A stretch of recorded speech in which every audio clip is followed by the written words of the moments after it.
बिहार के सीतामढ़ी से पहली बार सांसद बने देवेश चंद्र ठाकुर का विवादित बयान सामने आया। जेडीयू सांसद ने कहा कि वे 22 साल से राजनीति कर रहे हैं, यादव और मुसलमानों के लिए उन्होंने काफी काम किया है, पर अब वे इन दो समुदाय का काम नहीं करेंगे।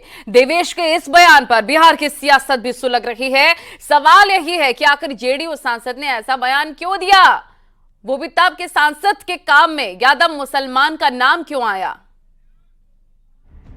नाम देवेश चंद्र ठाकुर, जेडीयू सांसद सीतामढ़ी। आइए चाय पीजिए, मिठाई खाइए, काम के बारे में मत बोलिए, मैं आपका काम नहीं करूंगा। सीतामढ़ी से नवनिर्वाचित जेडीयू के सांसद देवेश चंद्र ठाकुर के इस बयान पर सियासत बेहद गर्म है। कम वोट मिलने से देवेश चंद्र ठाकुर इतने आहत हैं कि अब ये यादव मुसलमानों का काम नहीं करने की बात कह रहे हैं। अपने दिए बयान पर देवेश कायम हैं, कहते हैं अपने सियासी जीवन में मैंने मुसलमान और यादव जाति के लोगों का काफी काम किया, पर चुनाव के वक्त इन दोनों ही समाज ने मुझे वोट नहीं किया, तो अब इनका काम क्यों करूं। यादवों का और मुसलमानों का आइए चाय पीजिए, मिठाई खाइए, काम के बारे में मत बोलिए, मैं आपका काम नहीं करूंगा। कि ये नरेंद्र मोदी के उम्मीदवार हैं, आदरणीय नीतीश कुमार के उम्मीदवार हैं, ये तीर छाप के उम्मीदवार हैं, ये राष्ट्रीय जनतांत्रिक गठबंधन के उम्मीदवार हैं। जिन लोगों ने और विशेषतः जिन दो समाजों ने 1% भी अपने वोट नहीं दिए होंगे, कई बार कहा है, इसके अलावा किसी का भी स्वागत है। सार्वजनिक काम लेके आए मेरे पास, व्यक्तिगत काम लेके मत आए। देवेश चंद्र ठाकुर के मुसलमान यादव समुदाय पर दिए बयान के बाद सियासत गर्मा गई है। जेडीयू के नेता बयान का बचाव कर रहे हैं, तो सहयोगी बीजेपी ने व्यथा में बयान देने वाली बात कही है। हमारे माननीय सांसद ने अपनी बातों को, अपनी भावनाओं को, अपनी जज्बातों को अपने लोगों के बीच में प्रकट किया है, तो मुझे नहीं लगता है कि इसका कोई पॉलिटिकल निहितार्थ निकालना चाहिए। का जो दर्द छलका है वो वाजिब है, चूंकि उन्होंने सारे लोगों के विकास के काम को किया है, सब लोगों को पर्सनल मदद किया है, और उसके बाद भी इनको वोट नहीं देना, ये कहीं न कहीं धार्मिक भावनाओं से ग्रसित हैं लोग। देवेश के सहयोगी भले उनका बचाव कर रहे हों, पर विपक्षी आरजेडी और कांग्रेस के नेताओं ने जेडीयू सांसद के बयान को शर्मनाक बताया है।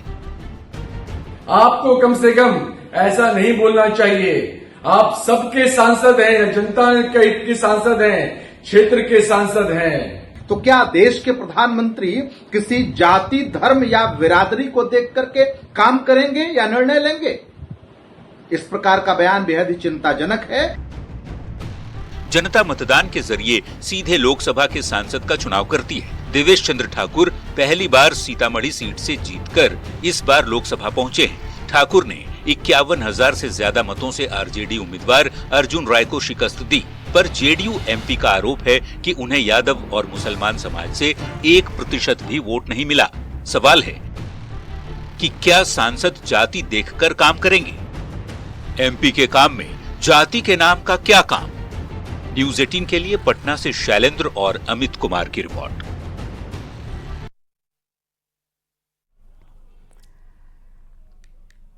तो फिर विवाद में घिरे कथावाचक प्रदीप मिश्रा ने तुलसीदास को गंवार बता दिया है। प्रदीप मिश्रा का वीडियो अब वायरल हो रहा है। तुलसीदास को गंवार बताने वाला ये वीडियो सामने आया है। कथावाचक पंडित प्रदीप मिश्रा के राधा रानी पर दिए विवादित बयान का मामला फिलहाल शांत नहीं होने का नाम ले रहा है, और इस बीच उनका एक और वीडियो सामने आ चुका है जिसमें वो गोस्वामी तुलसीदास के लिए गंवार शब्द का इस्तेमाल कर रहे हैं। ये भी नहीं मालूम, हमें नहीं आता, कुछ भी नहीं आता। हम तो तुलसीदास जैसे गंवार, हमें कुछ नहीं आता, केवल शंकर का नाम ले लेते हैं और आपके सामने बैठ जाते हैं शिव।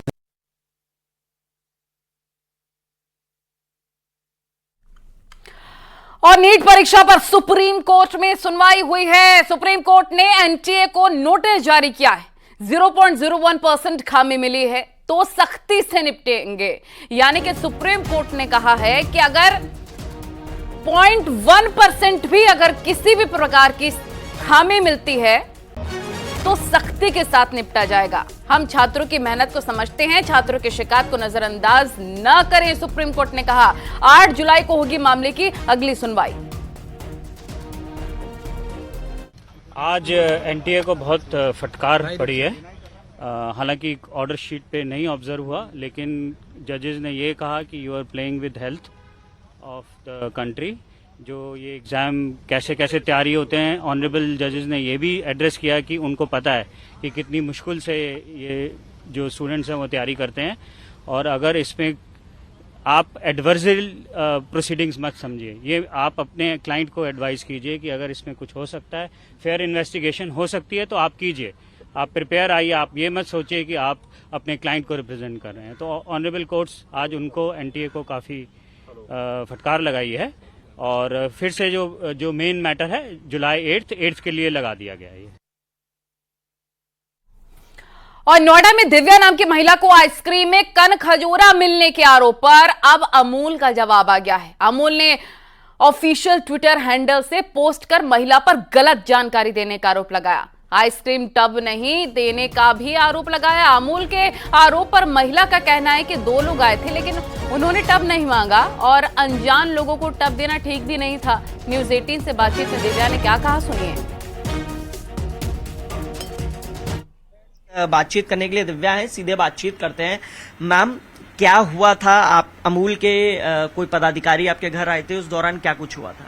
देखिए, 15 तारीख की शाम को 9:30 बजे अमूल के डिपार्टमेंट के नरेंद्र जी और शिवम जी मेरे पास आए थे, जिन्होंने डब्बा मांगा था। तो मैंने उनसे ये बात कही थी कि देखिए, मैं डब्बा आपको नहीं दूंगी क्योंकि फूड डिपार्टमेंट भी डब्बे की रिक्वायरमेंट मेरे से कर सकता है, तो आप इसमें से सैंपल लेके जा सकते हैं। तो जिसमें से कि शिवम जी ने अमूल में से, आप सैंपल देख सकते हैं, इसमें से सैंपल लेके जा चुके हैं।